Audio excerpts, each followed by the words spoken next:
Bonjour, eh ben, je viens de partir sur le nouveau sentier Erckmann-Chatrian. Alors, je suis au pied des Vosges du Nord, en Moselle, mais pas bien loin de l'Alsace.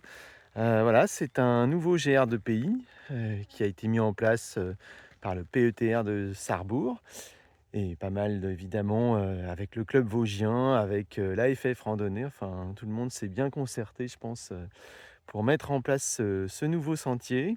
Donc moi, je viens de partir là de Niederhof, je suis pas loin de Sarrebourg et je vais marcher voilà sur ce nouveau sentier qui est, voilà, qui s'appelle Erckmann-Chatrian parce que en hommage au duo d'écrivains, local, hein, enfin ces 2 écrivains qui écrivaient ensemble. Alors leur œuvre la plus célèbre, ça reste, L'Ami Fritz, hein, que je relis d'ailleurs pour me remettre dans l'ambiance.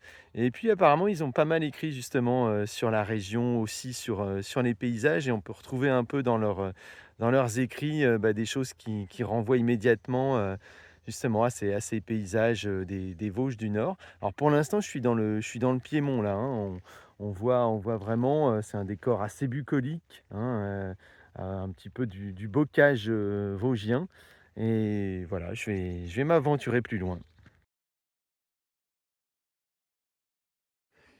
Voilà, ça c'est typique, du massif vosgien, hein, puisqu'on est vraiment dans le territoire du club vosgien. Le club vosgien, c'est quand même eux qui ont balisé les premiers les sentiers en France, hein, dès la fin des années 1860-70. Et voilà, il y avait déjà une très grande densité de sentiers et l'originalité justement de ce nouveau GR de pays, c'est de les relier entre eux et puis de créer une réelle itinérance. Voilà, et là typiquement, on est sur le GR5 et le GR 533. Et donc là, on voit le nouveau balisage du GR de pays. On voit également des balisages typiques du club vosgien. Et le GR5, c'est celui qu'on connaît aussi dans les Alpes et dans le Jura aussi. Alors, je ne sais pas exactement ce que c'est, mais je pense que c'est une ancienne borne frontière, sans doute. Enfin, à voir peut-être, hein, je me le ferai confirmer, mais c'est vrai qu'on est dans un endroit où justement les frontières ont longtemps été instables. Ah bah voilà, en fait, j'ai l'explication de la borne de tout à l'heure. C'était une borne de l'ancien prieuré de Saint-Quirin. Tout est expliqué ici, hein, ce sont des bénévoles du club vosgien local qui les ont redécouvertes il y a quelques temps.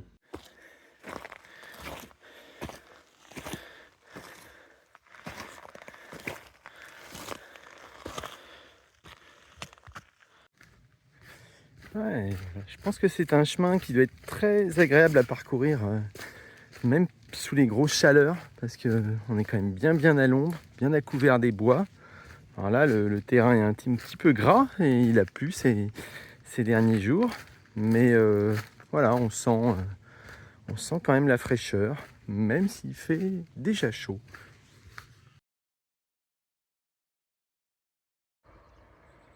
Effectivement, on a un joli premier petit point de vue sur le village, et puis on voit déjà les tout débuts du massif vosgien.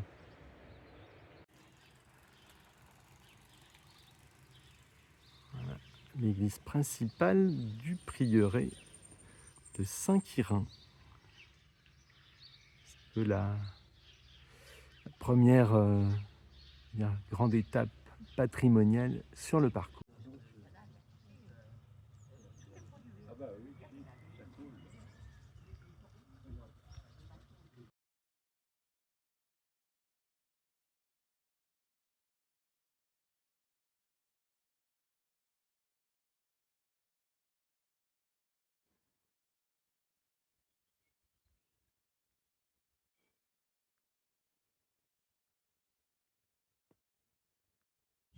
Voilà, j'arrive au bout de cette première étape sur le chemin Erckmann-Chatrian.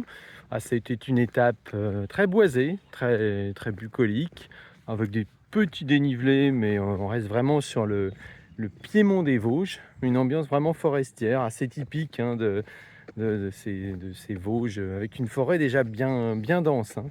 Il y avait aussi des jolis points d'intérêt patrimoniaux, hein, notamment Saint-Quirin avec, sa petite chapelle, perchée, son église du prieuré en bas, sa source miraculeuse. J'ai vu également, ou plus ou moins aperçu, le site gallo-romain, de la Croix-Guillaume, hein, qui est perdu dans les bois, donc on voit pas très, très bien, toujours, on a un peu de mal à lire, ce que sont les vestiges, romains, mais c'est quand même un lieu intéressant et puis, voilà, le reste c'était plutôt charmant. Là, je suis passé, dans un petit village avec une ancienne verrerie qui était assez intéressante aussi et voilà, là, je suis toujours dans une ambiance, bien forestière, tranquille, les oiseaux chantent et je vais arriver donc, à Breschwiller sur, la fin de ma première étape.